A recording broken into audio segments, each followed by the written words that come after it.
अरे आप दोनों जू से बाहर निकलिए, जू बंद करने का समय हो गया है और सभी जानवरों के खाना खाने का भी। जू कीपर की बात सुनकर दोनों देवरानी जेठानी जू से बाहर निकलने लगती हैं और बाहर निकलते हुए, इन जानवरों का कितना अच्छा है ना, न सब्जी काटने की टेंशन, न छीलने की टेंशन, न पकाने की टेंशन, बस जो मिले जैसा मिले खा लो और आराम से जियो। हाँ, इनका तो अच्छा है देवरानी जी, लेकिन मुझे तो खाना पकाना ही पड़ता है। वो तो है जेठानी जी, लेकिन उससे पहले छीलना और काटना भी पड़ता है। न जाने सबसे पहले खाना बनाने के बारे में किसने सोचा होगा। ये नहीं कि चुपचाप गुफा में पड़े रहते, जो मिलता खा लेते, लेकिन नहीं, खाना बनाना जरूरी था। वो तो चल बसा और हम औरतों को फंसा गया। तेज कदम बढ़ाकर, चलो देवरानी जी जल्दी जल्दी कदम बढ़ाओ, हमें जल्दी से घर पहुंचना है, नहीं तो खाना बनाने में देरी हो जाएगी और फिर घर वालों की बातें सुननी पड़ेंगी। उन दोनों के घर पहुंचने से पहले ही सूरज ढल जाता है और अंधेरा गहराते ही पूरे मोहल्ले के घरों की लाइट्स जल जाती है। वो दोनों घर पहुंचकर देखते हैं कि सुनहरी रोशनी में घर के छोटे से गार्डन में लगे तुलसी के पौधे के पास उनकी सास चंद्रकला जी पूजा कर रही हैं। ओम भूर्भुवः स्वः तत्सवितुर्वरेण्यं भर्गो देवस्य धीमहि धियो यो नः प्रचोदयात्।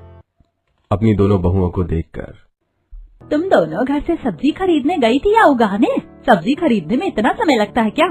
मम्मी जी, हम दोनों देवरानी जेठानी गई तो सब्जी लेने ही थी, लेकिन रास्ते में हमें जू दिखा तो हम दोनों ने सोचा कि थोड़ा जू घूम लेते हैं। चलो ठीक है, अब जल्दी से खाना बनाओ और हाँ, अच्छा बनाना, हमेशा की तरह गड़बड़ मत कर देना। दोनों देवरानी जेठानी हॉल से होती हुई किचन के अंदर जाती हैं। सुनैना कुकर में चावल पकने को रखकर आलू छीलने लगते हैं। आलू छिल जाने के बाद आलू काटते हुए पास ही खड़ी फोन में ऑनलाइन शॉपिंग ऐप के कपड़े देख रही आरती से, देवरानी जी देखो ना, चावल जल ना जाए।